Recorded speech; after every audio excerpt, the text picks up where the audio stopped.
Gloria a Dios. Muy bien, vamos a continuar con la serie que iniciamos la semana pasada, que se llama De la Ley a la Gracia. Esta serie, mis hermanos, es un poco más, si se puede llamar así, teológica, ¿verdad? Un poquito más profunda.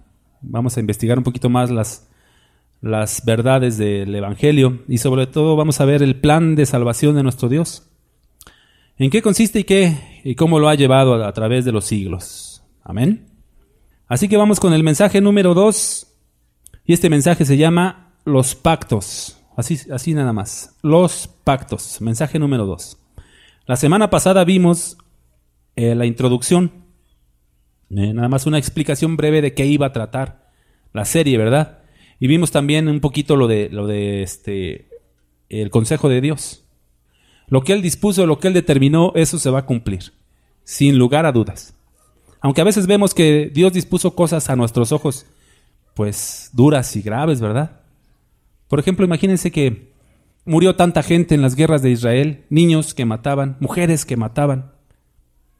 A veces nos es difícil comprenderlo, ¿verdad? ¿Por qué la muerte de tantos niñitos? ¿Por qué la muerte? Pues qué culpa tenían aquellos, ¿verdad?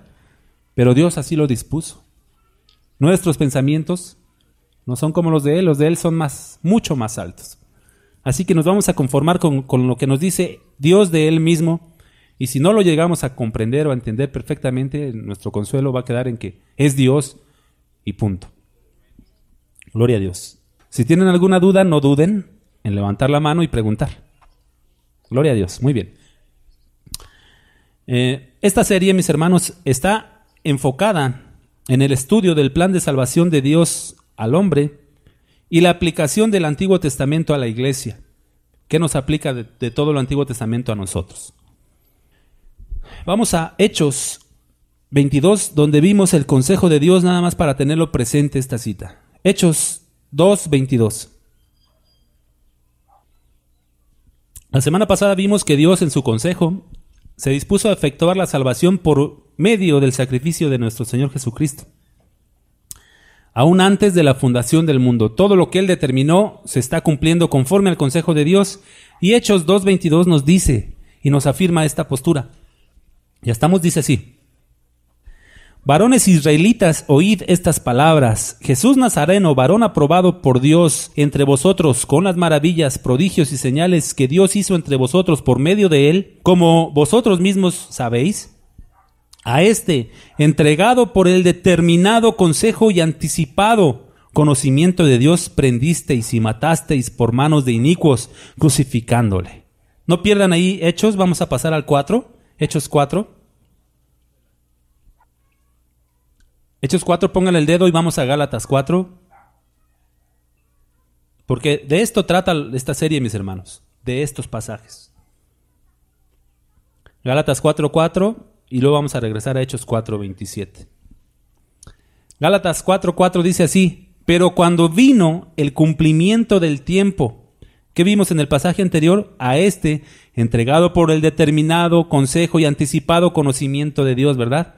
Luego Pablo dice: pero cuando vino el cumplimiento del tiempo, había un tiempo que se tenía que cumplir. Dios envió a su Hijo, nacido de mujer, nacido bajo la ley, para que redimiese a los que estaban bajo la ley, a fin de que recibiésemos la adopción de hijos. Regresamos a Hechos 4. Verso 27 dice así: porque verdaderamente se unieron en esta ciudad contra tu santo Hijo Jesús, a quien ungiste, Herodes y Poncio Pilato, con los gentiles y el pueblo de Israel. O sea que toda la banda, toda la bola, Herodes y Poncio Pilato, el dirigente del pueblo judío y el dirigente romano, se unieron junto con los gentiles y junto con el pueblo de Israel para hacer ¿qué? Cuanto tu mano y tu consejo habían determinado antes que sucediera. Todas las cosas sucedieron porque Dios lo determinó así, porque su consejo, su voluntad, así quiso el Señor. Amén. ¿Fue el consejo de Dios hacer el mundo? ¿O alguien le dijo: a ver, espérate Dios, mira, te voy a decir que hagas el mundo, te aconsejo yo que hagas el mundo? ¿No? Dios decidió hacer el mundo. ¿Quién le dijo cómo? Nadie, ni le dio razones, ni preguntó nada. ¿Fue el consejo de Dios hacer al hombre? Fue consejo de Él. Él lo determinó así. ¿Fue consejo de Dios que Adán cayera? Unos dicen, no, entonces determinó el pecado. Pero sí fue consejo de Dios que Adán cayera, porque todas las cosas las determinó él aún antes que sucedieran. O sea, no es que Dios le haya incitado o aconsejado a Adán pecar, pero Dios lo permitió. Y tanto lo permitió, pues él mismo lo determinó. Dios mismo determinó que sucediera así, porque todo sucede cuanto su mano y su consejo determinó que sucediera. Dios determinó que cayera Adán, lo determinó. Es algo que a veces nos puede salir de la mente, pero así es, mis hermanos. Sí, simplemente, si decimos que Adán pecó sin que Dios hubiera determinado que sucediera así, entonces sería como una chiripada, como algo que se salió del control de las manos de Dios. Entonces ya no tenemos un Dios todopoderoso, ni todo soberano. Tendríamos un Dios más chiquito, ya no sería Dios. Al quitarle un atributo a Dios, deja de ser Dios. ¿Recuerdan la serie que vimos, verdad? Dios determinó que sucediera, punto. No lo entendemos, a lo mejor no me cuadra, ni modo. Pero así es. Dios determinó que Adán cayera. ¿Fue el consejo de Dios eliminar a la gente del mundo por un diluvio? Sí. Amén. ¿Fue el consejo de Dios llamar a un pagano y darle una promesa? Abraham. ¿Fue el consejo de Dios introducir una ley? ¿Él determinó que sucediera así? Gloria a Dios. ¿Fue el consejo de Dios que Cristo padeciera y muriera? Gloria a Dios, mis hermanos. Claro que sí. Nada sale del consejo de Dios. Él todo lo determinó porque es soberano, porque es todopoderoso, porque Él tiene todo el control de todas las cosas que suceden en el universo. Amén. Para poder entender un poco más el consejo de Dios, el plan de salvación de Dios, debemos revisar los pactos y es lo que vamos a ver hoy. Así que vamos al libro de Génesis. Y vamos a recorrer todos los pactos rápidamente. Algunos dicen que son 8 pactos, algunos otros dicen que son 7 pactos, algunos dicen que son 5 pactos, algunos dicen que son 3 pactos, algunos dicen que es un solo pacto. En fin, hay muchas posiciones, mis hermanos. Nosotros simplemente vamos a ir a la Biblia. Y lo que dice la Biblia lo creemos, ¿verdad?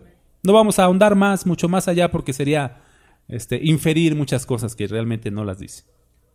Así que, en la Biblia encontramos pactos de Dios con los hombres. Y de con los hombres no es que el hombre pacte con Dios, ¿eh? Dios hace un pacto e incluye al hombre, punto. Dios no le pide consejo al hombre, oye, mira, vamos a hacer esto, ¿qué te parece si tú haces esto? Y yo pongo esta parte de mi parte, tú pones tu parte y los dos hacemos un convenio, porque esto es un pacto, ¿verdad? Un pacto es un acuerdo entre 2 o más personas que se comprometen a cumplir una serie de condiciones, acordadas en el pacto, claro. Concierto o asiento en que se convienen 2 o más partes o entidades que se obligan a su observancia, lo instituido por tal concierto. O sea, mira, en este contrato yo me comprometo a hacer todas estas cosas. ¿Tú a qué te comprometes? Pues yo me comprometo a hacer todas estas cosas. Si es entre 2, si es entre más partes, a ver tú, pues yo me comprometo a hacer todo esto y esto. Fírmale. Y ya firman todos, ¿verdad? Y tienen que cumplir lo instituido por el pacto. ¿Amén? No pueden fallar porque es un pacto. Si alguno falla, hay sanciones. Si el pacto establece sanciones, pues tendrán que ser sancionados el que falle. Hay pactos condicionales e incondicionales. Un pacto condicional es cuando una parte se compromete a cumplir lo establecido en el pacto, siempre y cuando la otra parte cumpla con sus obligaciones. O sea, es como nosotros con nuestros niños, ¿verdad? Si me sacas 10, yo te doy. Si te portas bien, te doy. Si haces esto, yo me comprometo en darte, ¿verdad? Pero si no cumples, no te doy nada. Este es un pacto condicional. Cuando una parte se compromete a cumplir lo establecido en el pacto, siempre y cuando la otra parte cumpla sus obligaciones. También hay pacto incondicional, que es cuando una parte se compromete a cumplir lo establecido en el pacto, no importando si la contraparte cumple o no el acuerdo. Yo me comprometo a hacerte esto, a beneficiarte con esto, a cumplir lo que ahí está establecido, no me importa si tú cumplas o no, ¿verdad? Esto es incondicional. También hay pactos unilaterales, bilaterales y multilaterales. Un pacto unilateral es un acuerdo de voluntades que engendra solo obligaciones para una parte y derechos para la otra. Este es un pacto unilateral que engendra obligaciones para una parte. Yo me comprometo, yo me obligo a hacer esto. Y tú nada más eres el puro beneficiario. Tú no estás obligado a hacer nada más que recibir los beneficios de lo que yo cumpla en este pacto unilateral. Por ejemplo, una donación de dinero. Una donación de dinero, tú nada más vas a recibir el dinero, esa es tu parte. Un regalo, por ejemplo, en la salvación, ¿cuál fue tu parte? Nomás recibirlo, ¿verdad? Fue un pacto unilateral, solamente del lado de Dios. Él se comprometió a cumplir totalmente este pacto y te lo regala. Eso es una donación. La salvación es una donación, mis hermanos, a nosotros. Amén. Este es un pacto unilateral. Un pacto bilateral es un acuerdo de voluntades que da nacimiento a derechos y obligaciones en ambas partes. Bilateral. Y multilateral, pues es lo mismo. Vamos a ver lo que se conoce, según los que estudian, los comentaristas por ahí, como el pacto edénico. Amén. ¿Saben cuál es el pacto edénico? Amén, con Adán. El pacto edénico fue un pacto condicional, o sea, le puso condiciones a Adán, ¿verdad? En el cual la vida y la bendición, o la muerte y la maldición, dependían de la fidelidad de Adán. Ahí está en Génesis 2:15, vamos a leerlo. Tal vez se les haga un poco pesado esto, mis hermanos, pero al final va a ser de mucho beneficio para ustedes. Van a ver, estoy muy seguro. Génesis 2:15 dice, tomó pues Jehová Dios al hombre y lo puso en el huerto del Edén para que lo labrara y lo guardase. Y mandó Jehová Dios al hombre diciendo, de todo árbol del huerto podrás comer, mas del árbol de la ciencia del bien y del mal no comerás, porque el día que de él comiereis, ciertamente morirás. En este consiste el pacto edénico, mis hermanos. No va más allá. Algunos no consideran, algunos teólogos, algunos estudiosos, algunos comentaristas no consideran esto como un pacto, porque realmente no reúne las cualidades de un pacto, ¿verdad? Un acuerdo. Simplemente es una orden que le dio Dios a Adán. No comerás de este árbol. Si comes, morirás. Punto. De todo puedes comer, mira, pero de este no, porque el día de que de él comieres morirás. Ese fue el pacto. Pero como encontramos en Oseas 6:7 un dato acerca de esto, se hace válido como pacto. Oseas 6:7 dice, mas ellos, está hablando de Israel, mas ellos, cual Adán, traspasaron el pacto, ahí prevaricaron contra mí. Por esta escritura se hace válido que haya habido un pacto edénico, que pacto de obras también le llaman, un pacto con Adán, ¿verdad? Por esta escritura, mas ellos, cual Adán, traspasaron el pacto, ahí prevaricaron contra mí. O sea que, como Adán traspasó el pacto, así los israelitas traspasaron el pacto. O sea que sí, hubo un pacto edénico, fue un pacto condicional con Adán, en el cual la vida y la bendición, o la muerte y la maldición, dependían de la fidelidad de Adán. Hay unos hermanos que se les conoce como los dispensacionalistas, que creen en 7 dispensaciones y casi siempre las dispensaciones van atadas a los pactos o tienen mucha relación o empiezan o terminan según el pacto.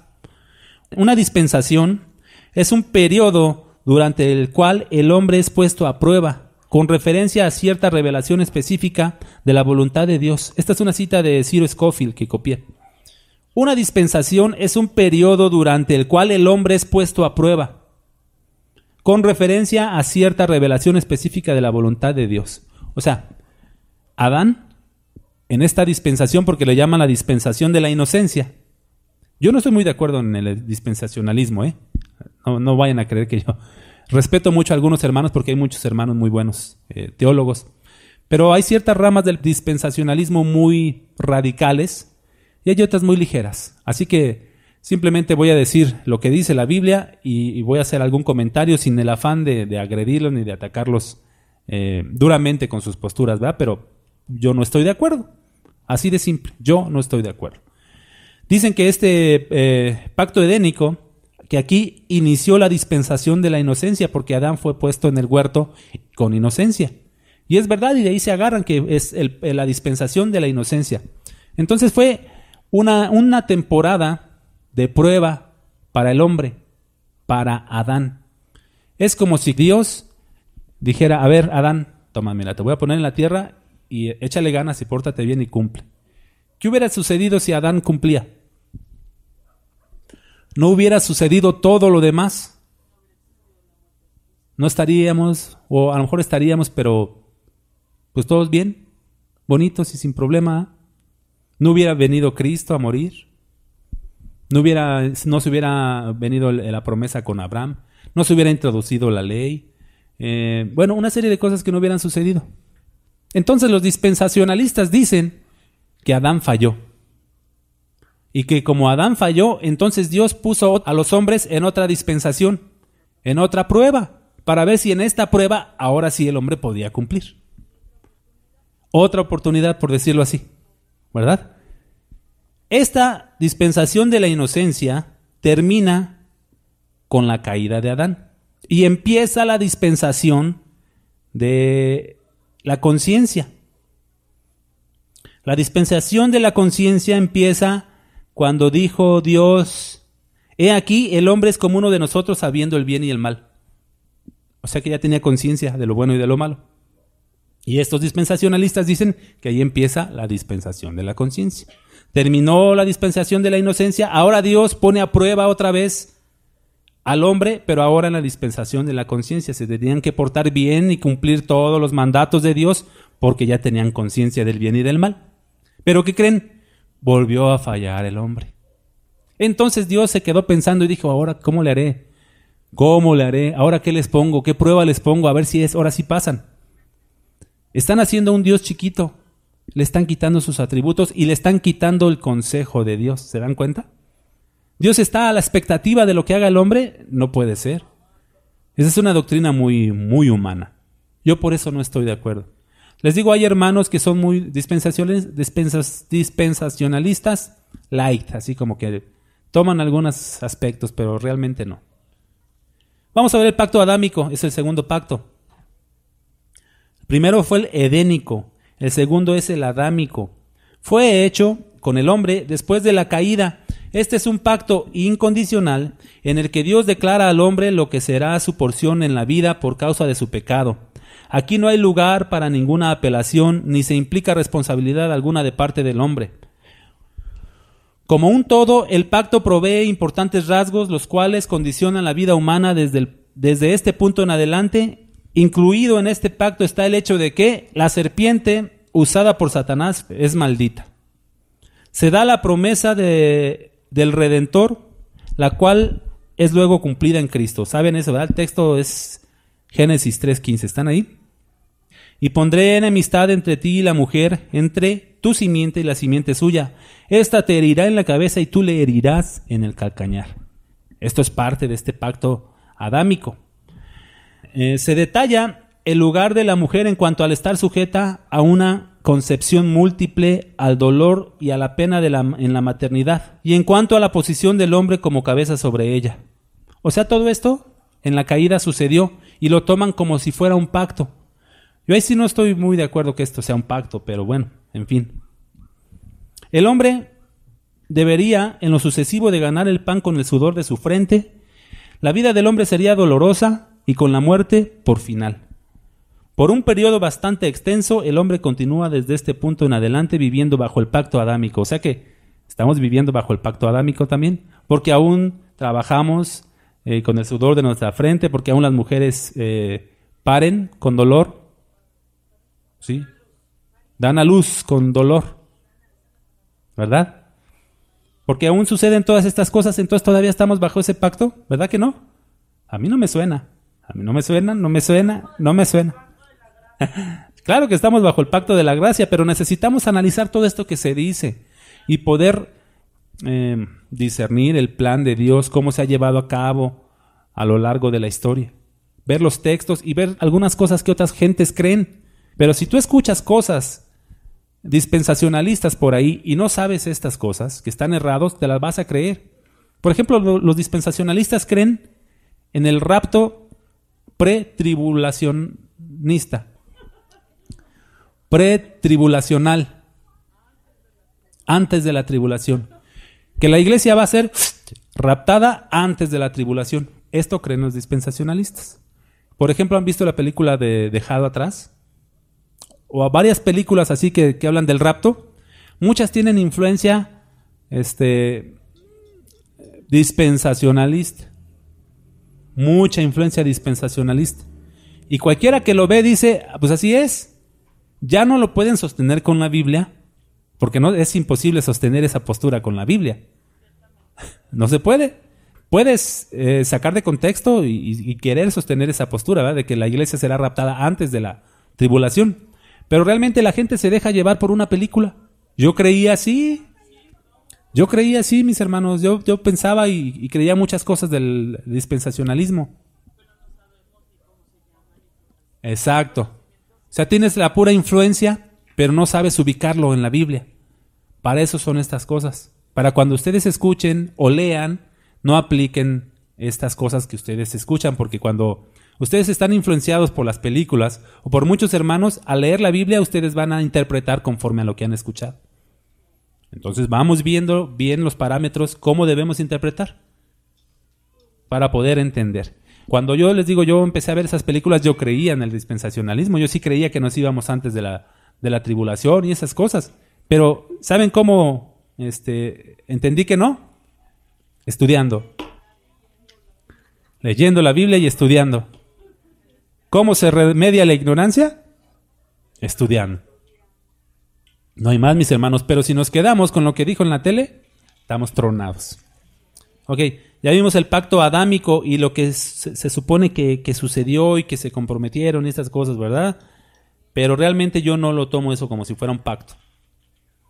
Vamos a ver después el pacto con Noé. Esto está en Génesis 9:8. Ese sí es un pacto. Porque recuerdan que Dios dijo, hago un pacto contigo de que no voy a destruir a la humanidad ni a la creación por agua. Me los voy a chamuscar en el futuro, sí, pero no por agua, y cumplo mi pacto. ¿Verdad? Ese es simplemente el pacto con Noé, o noágico, como le llaman. Después de la caída entró la dispensación de la conciencia, y después de la dispensación de la conciencia entra la dispensación del gobierno humano. Y esto va relacionado con el pacto con Noé. Este pacto, mientras que repite algunos de los rasgos del pacto adámico, introdujo un nuevo principio de gobierno humano como un medio de frenar el pecado. Fíjense, introdujo un nuevo principio de gobierno humano. Esta es la dispensación del gobierno humano, según para los dispensacionalistas. Lo que estoy leyendo son citas de dispensacionalistas, mis hermanos. Y yo voy a hacer comentarios para ver que no es cierto. Amén. Dice que este pacto con Noé introdujo un nuevo principio de gobierno humano como un medio de frenar el pecado. ¿Ustedes creen que Dios hizo eso? ¿Qué hizo este pacto con Noé? Esta dispensación del gobierno humano como para frenar el pecado. Es otra temporada de prueba para el hombre, para ver si ahora sí el hombre podía contrarrestar el pecado. Ya le falló a Adán. Ay, Adán, ya me fallaste. Y yo me imagino a Dios con, híjole, Adán, voy a creer que no pudiste algo tan simple de aguantarte de comer el fruto de un arbolito. Ay, me fallaste, Adán, yo tenía todas mis esperanzas puestas en ti. ¿Se imaginan a Dios diciendo eso? Bueno, está bien, ya me fallaste, Adán. Ahora, vamos a introducir la temporada, este lapso de tiempo donde su conciencia les va a indicar lo que está bien y lo que está mal. Ya me fallaron otra vez. Los pensamientos de ustedes son de continuo el mal. ¿No dijo así, dice así la palabra? Entonces les voy a mandar agua porque me fallaron. ¿Verdad? Y luego ya entra la dispensación con Noé. Después del diluvio, la dispensación del gobierno humano. Dice que esta dispensación se introdujo como un principio de gobierno humano, como un medio para frenar el pecado. Las provisiones del pacto incluían establecimiento del principio del gobierno humano, en el que se instituyó la pena capital por aquellos que tomaran vida de otro hombre. Esto es bíblico, Esto sí es bíblico, porque Dios hace una prohibición de que no puedes tomar la vida de otro hombre, porque a imagen de Dios fue hecho. Por ahí está en Génesis 9, por ahí lo encuentran. Que no tomes la vida de otro hombre. Esto fue una prohibición, es un pacto, claro que sí. Fue reafirmado el orden normal de la naturaleza y al hombre le fue permitido comer carne fresca de animales en lugar de vivir solamente de vegetales como parece haber sido antes del diluvio. Así como el pacto adámico introdujo la dispensación de la conciencia, el pacto con Noé introdujo la dispensación del gobierno humano. Vamos a leer el pacto. Génesis 9:8. Dice así: y habló Dios a Noé y a sus hijos con él, diciendo: he aquí que yo establezco mi pacto con vosotros y con vuestros descendientes después de vosotros. Recuerden que estamos ya después del diluvio, y con todo ser viviente que está con vosotros, aves, animales y toda bestia de la tierra que está con vosotros, desde todos los que salieron del arca hasta todo animal de la tierra. Estableceré mi pacto con vosotros y no exterminaré ya más toda carne con aguas del diluvio, ni habrá más diluvio para destruir la tierra. Y dijo Dios: esta es la señal del pacto que yo establezco entre mí y vosotros y todo ser viviente que está con vosotros por siglos perpetuos. Esta es la clave, esto encierra todo el pacto, mis hermanos. Dios establece un pacto con Noé y con toda la creación de no destruirla, y puso el arco iris para que el hombre se acuerde de que Dios no va a destruir a la humanidad, ni a la creación, ni los animales, todo esto, por agua. Amén. En el 13, mi arco he puesto en las nubes, el cual será por señal del pacto entre mí y la tierra. ¿Con quién hizo el pacto? Con él y la tierra. No con alguien en específico, sino con toda la creación. Se le llama pacto con Noé porque está hablando con Noé, pero el pacto está contra toda ser viviente y la tierra, ¿verdad? Entre mí y la tierra, y sucederá que cuando haga venir nubes sobre la tierra, se dejará ver entonces mi arco en las nubes, y me acordaré del pacto mío que hay entre mí y vosotros y todo ser viviente de toda carne, y no habrá más diluvio de aguas para destruir toda carne. Estará el arco en las nubes, y lo veré, y me acordaré del pacto perpetuo entre Dios y todo ser viviente, con toda carne que hay sobre la tierra. Ahí está otra vez. Dijo pues Dios a Noé: esta es la señal del pacto que he establecido entre mí y toda carne que está sobre la tierra. Este es el pacto con Noé, mis hermanos.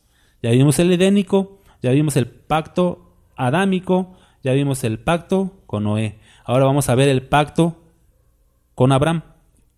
Y vamos a Génesis 17.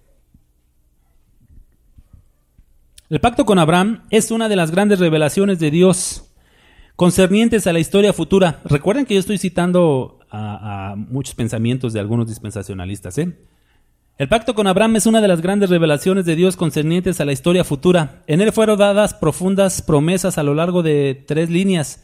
Primero de todo, fueron dadas promesas a Abraham de que él tendría gran descendencia. Esto es verdad, ¿verdad? Que le dijo: a ver, sal y cuenta las estrellas del cielo, pues así será tu descendencia. Una descendencia incontable, innumerable, ¿verdad?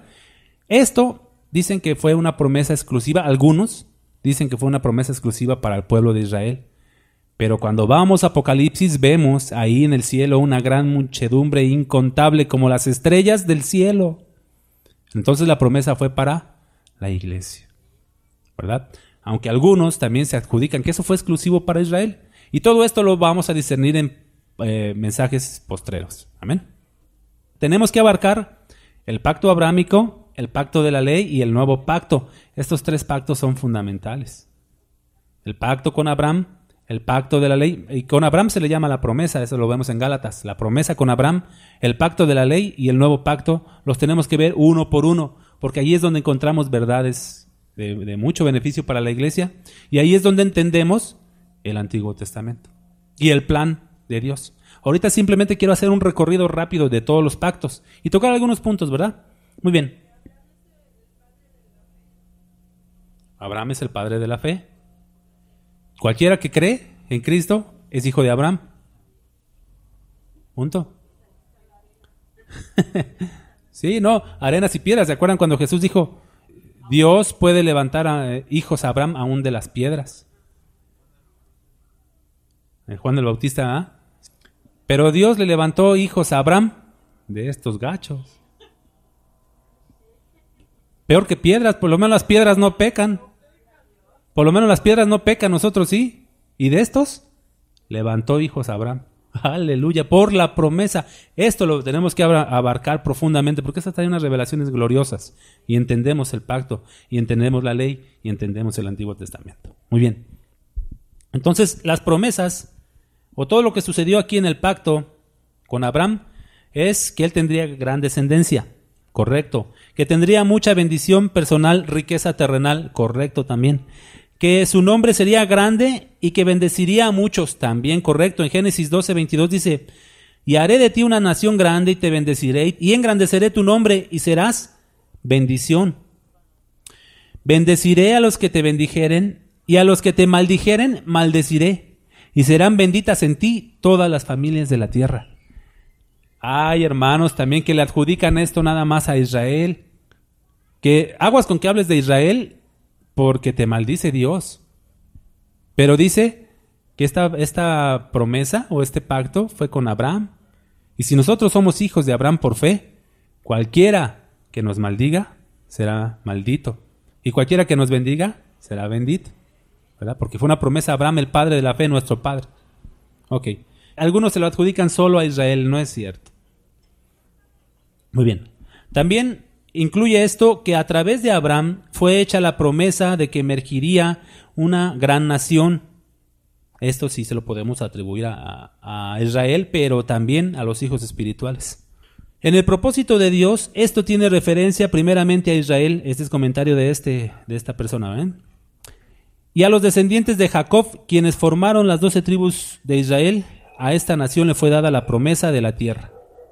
¿Recuerdan ustedes cuando Abraham salió, dice Hebreos, que salió sin heredar lo prometido, sino que mirándolo de lejos y confesándolo? La tierra que Dios le prometió a Abraham es el cielo, mis hermanos. Es el cielo. Dice que una ciudad que es hecha por la mano de Dios, ¿verdad? Es el cielo lo que esperaba, la esperanza de Abraham.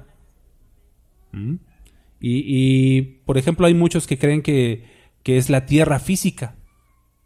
No es la tierra física. Pero a los espirituales acomodamos lo espiritual a lo espiritual, los carnales a lo carnal. Los testigos de Jehová dicen que van a vivir en esta tierra. Nosotros decimos que vamos a vivir allá. ¿Verdad? Sí, en la Biblia dice que la va a destruir. Que va a venir un ajenjo, un meteoro y la va a acabar. Punto. Pues no sé dónde vayan a vivir. Bueno. En el meteoro. Un área principal del pacto fue la promesa de que por medio de la simiente de Abraham vendría la bendición al mundo entero. Esto tendría su cumplimiento a través de Jesucristo. ¿Quién sería la simiente de Abraham? ¿Verdad? Luego vamos a abarcar el pacto con Abraham, mis hermanos. Vamos a leerlo nada más, así de rápido, cómo se estableció el pacto con Abraham. Este también fue un pacto incondicional, Génesis 17, ¿ya estamos ahí? Dice así: era Abraham de edad de 99 años cuando le apareció Jehová y le dijo: yo soy el Dios Todopoderoso, anda delante de mí y sé perfecto, y pondré mi pacto entre mí y ti, y te multiplicaré en gran manera. Entonces Abraham se postró sobre su rostro, y Dios habló con él, diciendo: he aquí mi pacto es contigo, y serás padre de muchedumbre de gentes, y no se llamará más tu nombre Abraham, sino que será tu nombre Abraham.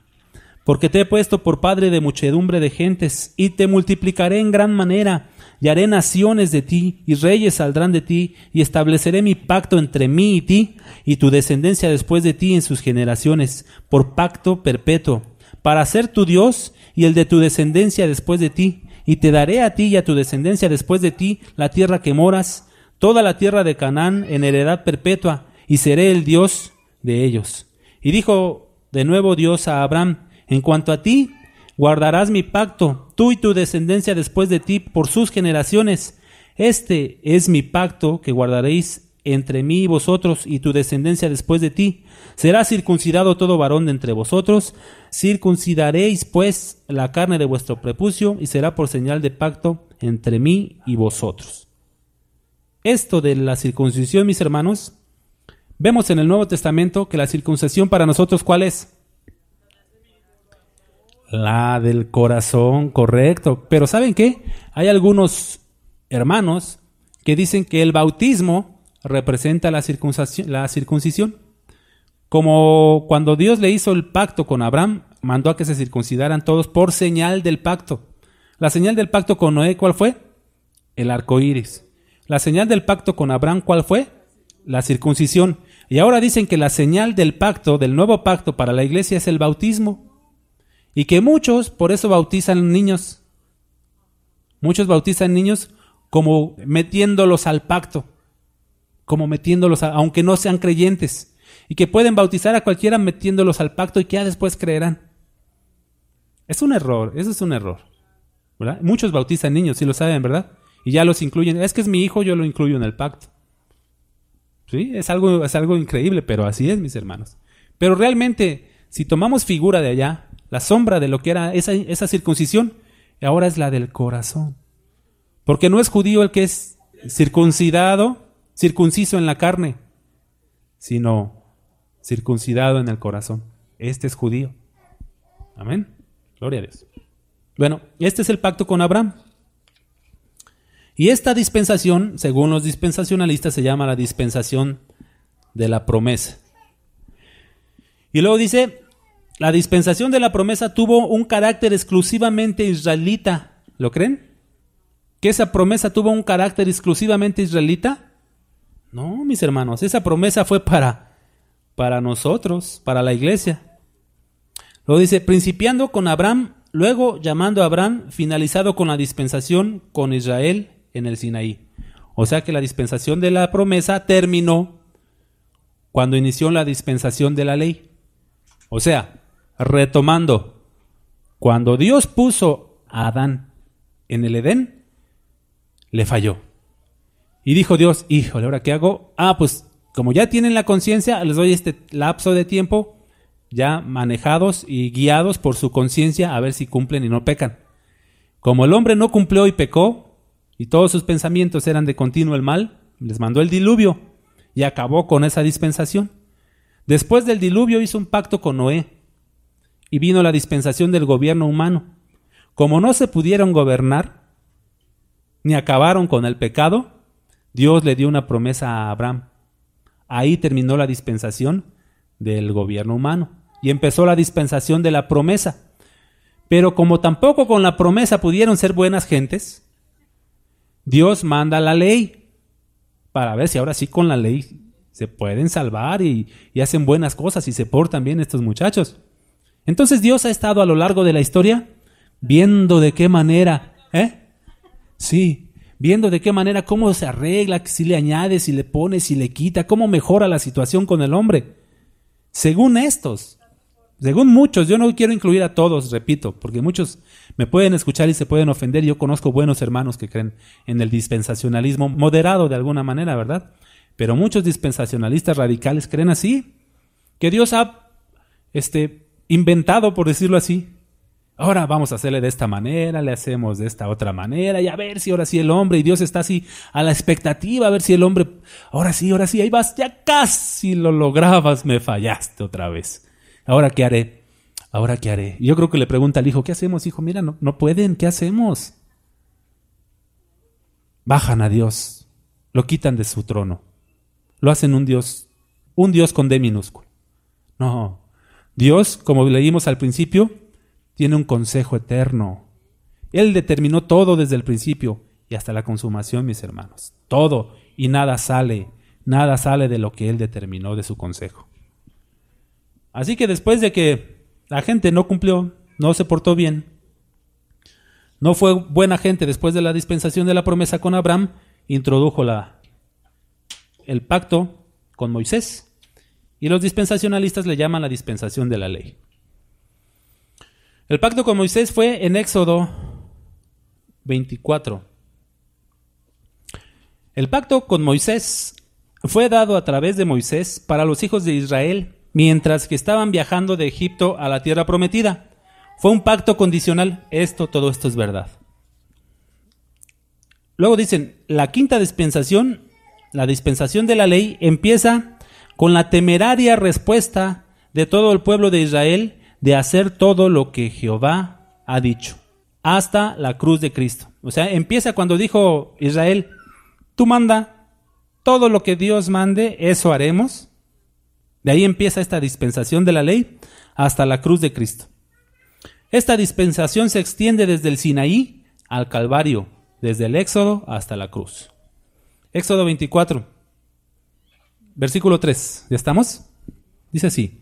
Y Moisés vino y contó al pueblo todas las palabras de Jehová y todas las leyes Y todo el pueblo respondió a una voz y dijo: haremos todas las palabras que Jehová ha dicho. Bien osados el pueblo. Y Moisés escribió todas las palabras de Jehová, y levantándose de mañana edificó un altar al pie del monte, y 12 columnas según las 12 tribus de Israel. Y envió jóvenes de los hijos de Israel, los cuales ofrecieron holocaustos y becerros como sacrificios de paz a Jehová. Y Moisés tomó la mitad de la sangre y la puso en tazones, y esparció la otra mitad de la sangre sobre el altar. Y tomó el libro del pacto y lo leyó a oídos del pueblo, el cual dijo: haremos todas las cosas que Jehová ha dicho y obedeceremos. Entonces Moisés tomó la sangre y roció sobre el pueblo y dijo: he aquí la sangre del pacto que Jehová ha hecho con vosotros sobre todas estas cosas. ¿Y saben qué? Después de eso, se hicieron un becerro de oro.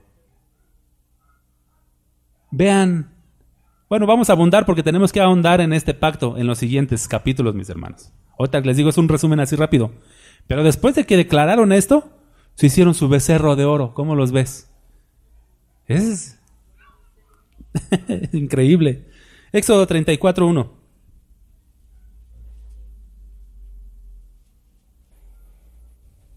Y por ahí creo tiene un subtítulo, ¿no? Los que traigan Reina Valera con subtítulos dice pacto renovado, ¿no? Porque ¿recuerdan qué hizo con las primeras tablas? Las rompió. Y muchos de ahí murieron, ¿verdad? Ok. Dice Éxodo 34, verso 1. Y Jehová dijo a Moisés: alízate 2 tablas de piedra como las primeras, y escribiré sobre estas tablas las palabras que estaban en las tablas primeras que quebraste. Prepárate pues para mañana y sube de mañana al monte Sinaí. Y preséntate ante mí sobre la cumbre del monte. Y no suba hombre contigo. Fíjense cómo dice, no suba hombre contigo. Y en la primera, cuando le iba a dar la primera ley, dice que todos suban, ¿verdad? Y no quisieron subir. Y luego le dijo, pues tráete a este y a este y a este. Y eso sí subieron, pero se quedaron a la mitad del monte. Y subió Moisés. Que hoy iba Josué, no lo estaba acompañando. Pero dice ahora, no suba hombre contigo. ¿Dónde estoy? 34:3. Y no suba hombre contigo, ni parezca alguno en todo el monte, ni ovejas, ni bueyes pascan delante del monte.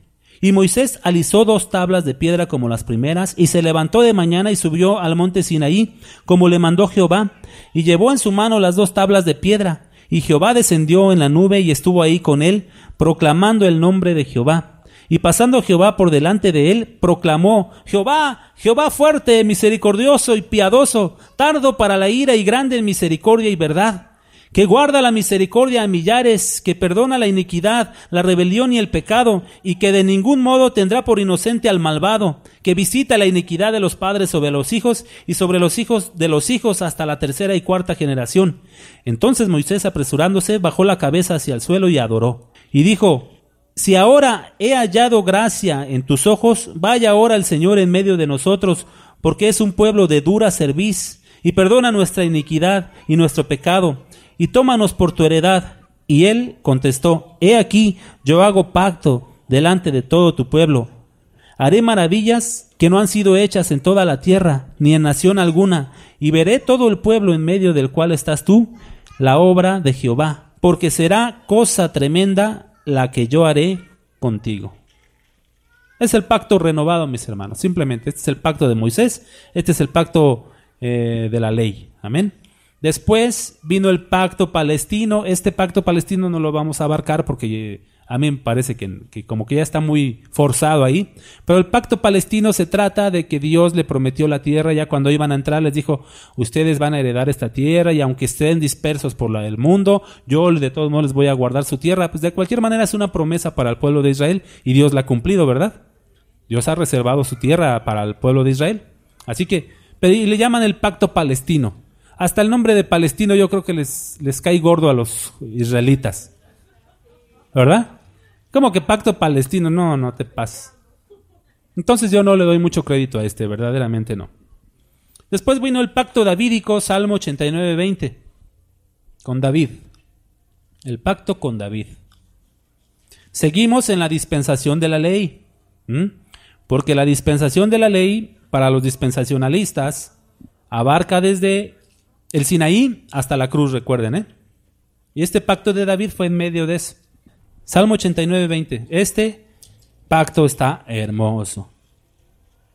El pacto davídico era un pacto incondicional en el cual Dios prometió a David un linaje real sin fin, un trono y un reino para siempre.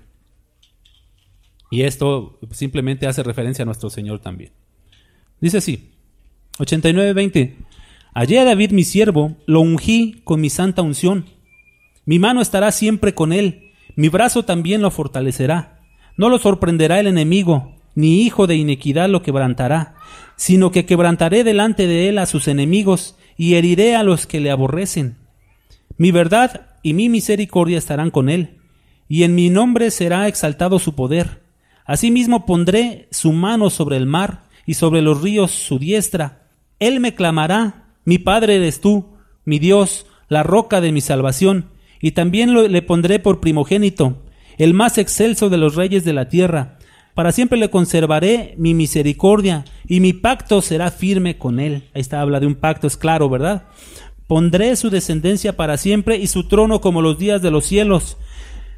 Si dejaren sus hijos mi ley, y no anduvieren en mis juicios, si profanaren mis estatutos y no guardaren mis mandamientos, entonces castigaré con vara su rebelión y con azote sus iniquidades, mas no quitaré de él mi misericordia, ni falsearé mi verdad.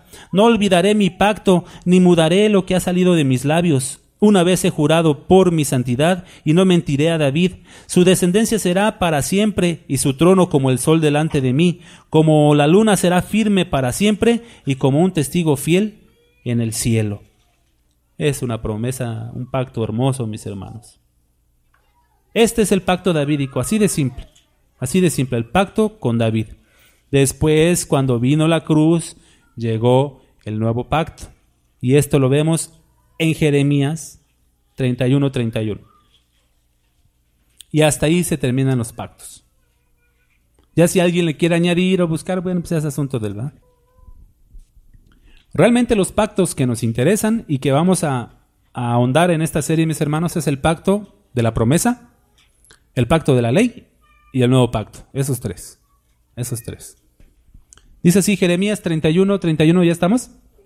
Dice así: He aquí vienen días, dice Jehová, en los cuales haré nuevo pacto con la casa de Israel y con la casa de Judá, no como el pacto que hice con sus padres en el día que tomé su mano para sacarlos de la tierra de Egipto, porque ellos invalidaron mi pacto, aunque fui yo un marido para ellos, dice Jehová.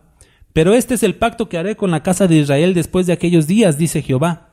Daré mi ley en su mente y las escribiré en su corazón, y yo seré a ellos por Dios y ellos me serán por pueblo. Aunque hay muchas personas que dicen que este pacto nuevo no es para la iglesia, que es para el pueblo de Israel, porque dicen que se debe de interpretar literalmente. En el 31 dice: He aquí vienen días, dice Jehová, en los cuales haré un nuevo pacto ¿con quién? Con la casa de Israel y con la casa de Judá. Y dicen, ¿ya ves? Es un pacto exclusivo para con Israel. Entonces aquí debemos de aplicar una interpretación espiritual. ¿Quién es el Israel espiritual? Nosotros. Fíjense cómo podemos entenderlo. Dice, y ellos me serán por pueblo. La pregunta inmediata aquí es, ¿cuántos pueblos tiene Dios? Si esto se interpreta literalmente como estas personas dicen, entonces Dios tendría dos pueblos, Israel y la iglesia. Entonces la palabra ya falsearía cuando leemos que somos un solo pueblo, que en Cristo no hay judío ni griego, sino una nueva creación, uno solo, ¿verdad?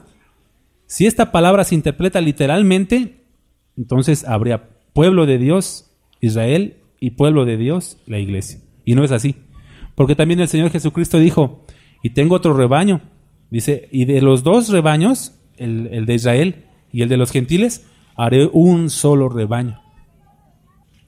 A ver, préstame una Biblia, tú. No, préstamela tú tantito. Vamos rápido, Éxodo 19. Hay muchos dispensacionalistas también que dicen que se debe de interpretar la Escritura literalmente y que no debemos espiritualizar.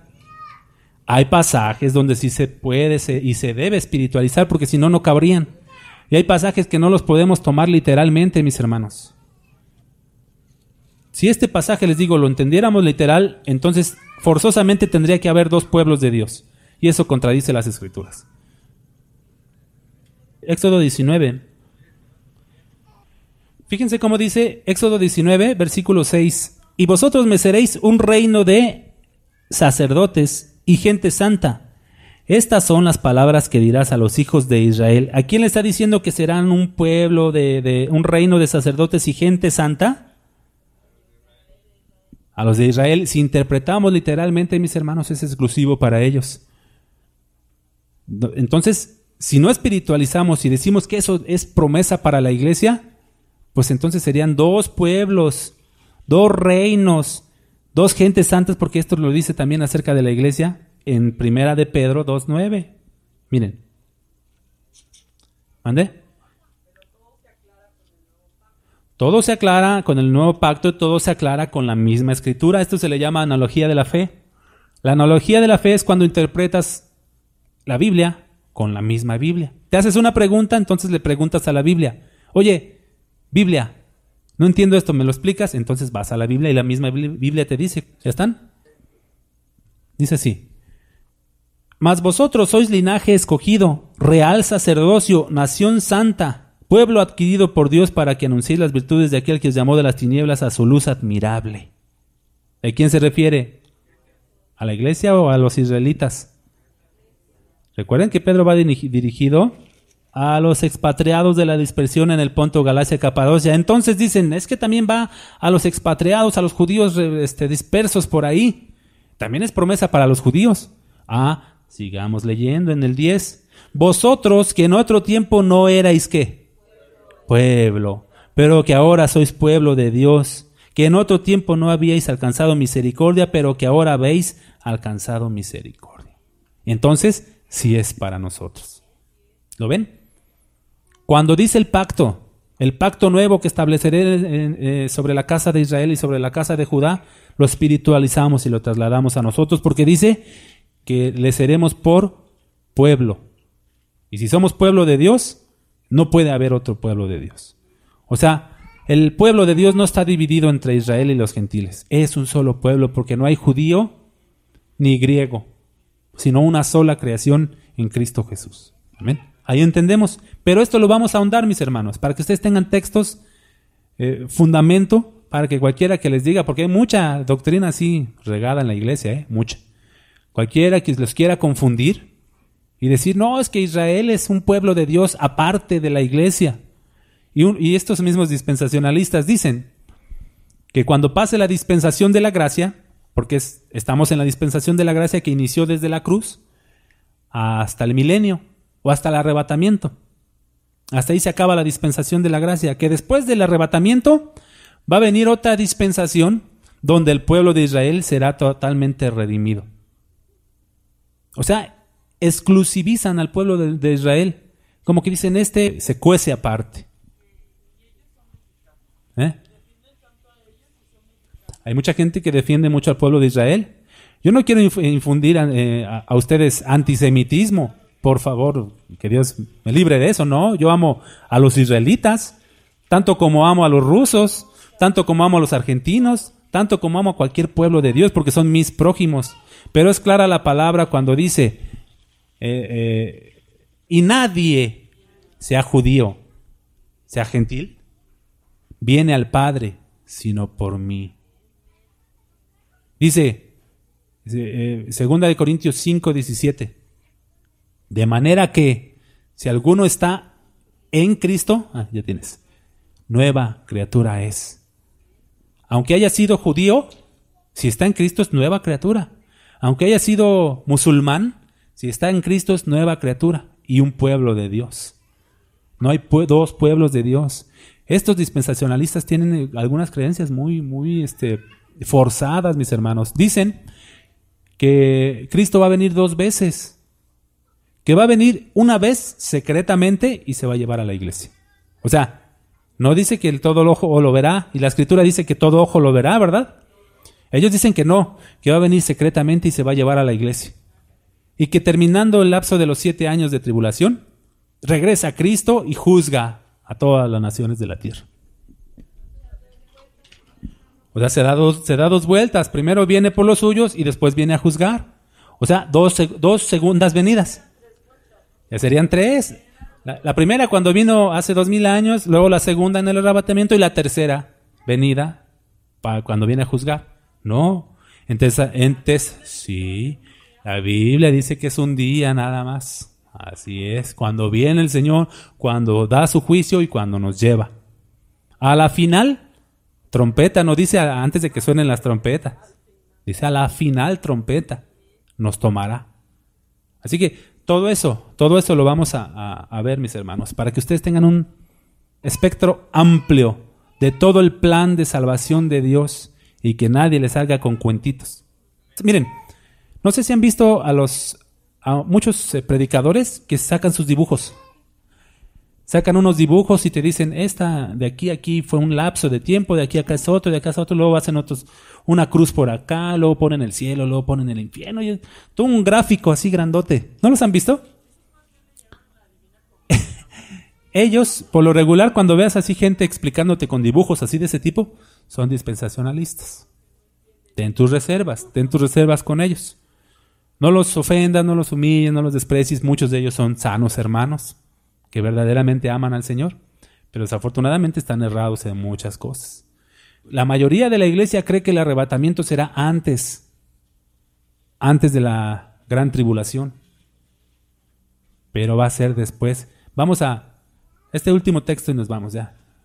Apocalipsis 7.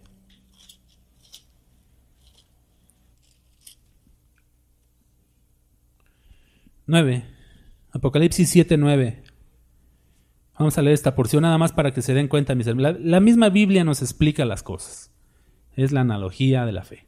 Dice, después de esto, Apocalipsis 7:9, después de esto miré, ¿quién miró?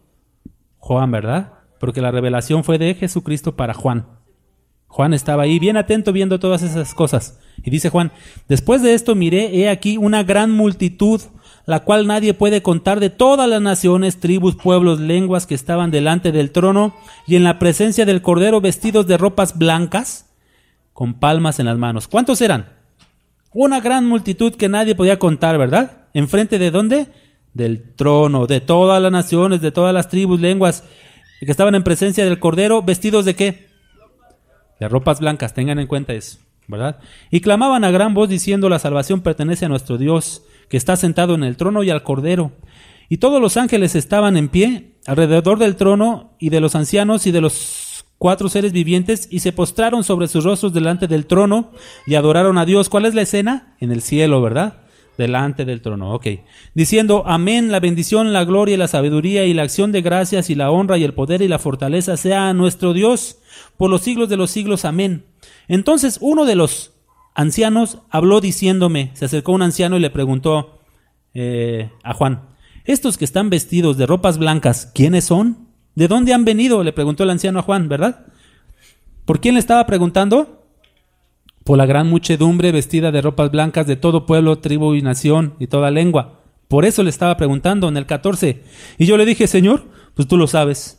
Él me dijo, estos son los que han salido de la gran tribulación y han lavado sus ropas y las han emblanquecido en la sangre del Cordero. Esa gran muchedumbre, mis hermanos, es la iglesia, vestida de ropas blancas, de toda tribu, lengua y nación. Esa gran muchedumbre es la iglesia que salió ¿de dónde? De la gran tribulación. Así que, mis hermanos, no os dejéis de llevar por diversas creencias humanas en muchas ocasiones. Y en Tesalonicenses vemos también que la iglesia va a pasar la gran tribulación. En Mateo vemos también que la iglesia va a pasar la tribulación. Cuando suenan las trompetas vemos también que ahí está la iglesia. Y muchos dicen, no, es que dice que nos reservará de la ira de Dios. Entonces, cuando dicen que como nos va a reservar de la ira de Dios, es porque nos va a quitar para que no padezcamos su ira. No, nos va a guardar ahí, en medio de la gran tribulación de su ira. Nosotros como escogidos, como santos, como salvos, no nos va a tocar su ira. Nos va a tocar la ira de los hombres, sí, y nos van a perseguir con machete y con hacha y nos van a hacer perseguir, sí. No nos va a reservar de la ira de la gente porque está establecido en la Biblia, pero de la ira de Dios nosotros no la atravesaremos. Estaremos en medio de la gran tribulación, pero Él nos guardará de su ira. Amén. Bueno, ahí se ha establecido todo el panorama de los pactos.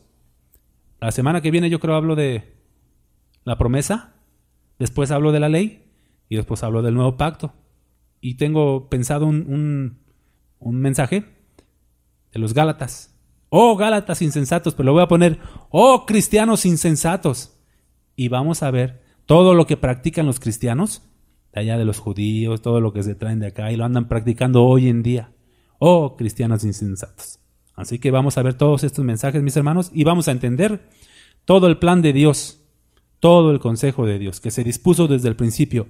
Él no estuvo inventando y ahora cómo le voy a hacer y ahora, a ver, vamos a hacer esta prueba al hombre y a ver si esta sí la pasa y reprobó otra vez y le pongo otra prueba y esta reprobó otra vez y le pongo otra prueba. No.